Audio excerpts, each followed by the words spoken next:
retrouver sa femme, qu'il n'avait pas vue depuis longtemps. Mais à sa grande surprise, celle-ci sortit soudain un pistolet et lui tira dans le rein. L'homme incrédule s'effondra au sol, sans souffle. Pourtant, sa femme n'eut pas le temps de s'attrister, car non loin de là, un sniper la visait fermement. Elle savait que tuer son mari était sa seule chance de survie. Une voiture tout-terrain surgit rapidement. En descendit une tueuse froide et élégante, tenant un sac destiné à transporter le corps de l'homme. Profitant de la situation, la femme feignit d'aider et se positionna derrière un grand arbre, bloquant la vue du sniper. Soudain, un coup de feu retentit, et l'homme, censé être mort, se redressa brusquement. En réalité, tout faisait partie du plan de sa femme. Elle avait tiré en évitant soigneusement les zones vitales, le plongeant dans un état de mort apparente afin de tromper le sniper. Ce dernier, ayant perdu sa cible, se mit à chercher la femme dans tous les sens. Un autre coup de feu éclata. L'homme, effrayé, se remit vite à faire le mort. Sa femme se précipita vers lui, l'attrapa et le força à se relever. Sans perdre de temps à expliquer, elle l'entraîna pour fuir, ignorant combien d'autres tueurs pouvaient le rôder. Mais à peine avait-il parcouru quelques mètres qu'un autre assassin surgit. D'un geste sec, la femme l'abattit.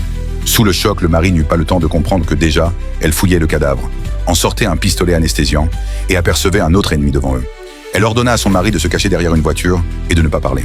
Derrière lui, les bruits du combat éclataient. L'homme, terrorisé, découvrait une facette inconnue de sa femme. D'ordinaire incapable même d'ouvrir un couvercle de bocal, elle se révélait être une tueuse implacable. En fait, Anna, en apparence simple épouse, était en réalité une tueuse d'élite, opérant autrefois dans plusieurs pays. Avant de le rencontrer, elle tuait sans laisser de traces. Mais leur mariage lui avait donné envie de mener une vie normale et de se retirer du milieu. Les choses ne furent pas si simples. Un jour, alors qu'ils séjournèrent dans un hôtel, un vieil homme l'aborda. Anna sut immédiatement qu'il n'était pas ordinaire, mais préféra ne rien dire pour ne pas éveiller les soupçons de son mari.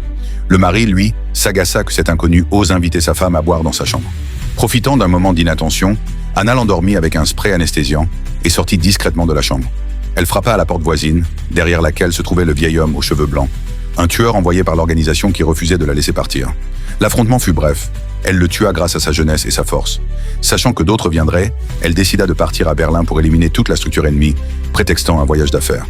À peine partie, une mystérieuse femme frappa chez son mari, se présentant comme agent spécial, enquêtant sur un meurtre. En tant que simple citoyen, Heige l'invita aussitôt à entrer. Mais il ne s'attendait pas à ce que les paroles suivantes de la femme le stupéfient. Emma est un rôle joué par une criminelle nommée Annabella, et c'est toi qu'elle a interprété. Heige, complètement confus, ne pouvait pas croire que sa femme, incapable d'ouvrir une simple bouteille, soit la tueuse d'élite décrite par cet inconnu. Furieux, il la chassa de chez lui, puis appela immédiatement sa femme pour tout lui raconter. À Berlin, Anna, son épouse, apprenant que son mari savait désormais la vérité, se sentit prise au dépourvu. Elle ne savait par où commencer ses explications. Mais avant même qu'elle puisse s'excuser, Heige déclara que cette affaire ne devait pas reposer sur ses seules épaules. Il allait se rendre à Berlin pour l'aider à démanteler l'organisation criminelle et rendre la paix à leur famille. Anna, bouleversée par ces paroles, voulut l'arrêter. Mais il était déjà trop tard. La seconde suivante, Heige montait dans un avion pour Berlin. Sous la coordination de son épouse, il arriva rapidement dans un petit bar en périphérie de la ville, où Anna l'attendait depuis longtemps. Mais avant qu'elle ne puisse lui parler, plusieurs tueurs d'élite, ayant suivi les traces de Heige, débarquèrent sur les lieux. Lorsque Anna reprit connaissance, elle se trouvait déjà dans la base des tueurs. Pire encore, ses 2 enfants étaient également présents. Le chef de l'organisation lui proposa un marché. Sauver les enfants serait simple. Il lui suffisait de tuer son mari et de continuer à travailler pour lui. Anna ne montra aucune émotion à ces mots. Elle s'y était déjà préparée. Non seulement elle n'avait pas l'intention de tuer son mari, mais elle comptait aussi détruire toute l'organisation. Toutefois, elle fit semblant d'accepter l'ordre. Dans un lieu isolé, elle simula un tir fatal sur son mari. Quand les tueurs s'approchèrent pour récupérer le corps, elle les abattit immédiatement. Puis, avec Heige, se dirigea vers la base pour libérer les enfants. Protégée par un gilet pare-balles, Anna n'était pas blessée. Elle dégaina son arme, prête à agir. Mais au moment où elle scrutait les environs à la recherche des ennemis, l'affrontement était donc parfaitement équilibré. Pourtant, portée par la détermination de protéger sa famille, Anna finit par prendre l'avantage. D'un coup puissant, elle terrassa son ancienne camarade. Pendant ce temps, Heige parcourait la base à la recherche de ses enfants. Il parvint à abattre un tueur et retrouva enfin les 2 petits. De son côté, le chef de l'organisation, voyant tous ses hommes éliminés par Anna, se retrouva seul. Craignant qu'elle ne le rattrape, il tenta de s'enfuir. Mais Anna n'avait aucune intention de le laisser partir.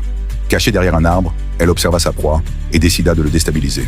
Elle se déplaça rapidement dans la forêt, semant la confusion dans l'esprit du chef, qui tira au hasard jusqu'à vider son chargeur. Il s'enfuit alors pour échapper à la poursuite. Mais Anna surgit soudainement et l'abattit d'une balle. Cet homme, qui avait voulu faire d'elle une machine à tuer, mourut finalement de la main de sa propre création. Après avoir éradiqué toute l'organisation de tueurs, Anna put enfin mener une vie simple et paisible avec sa famille.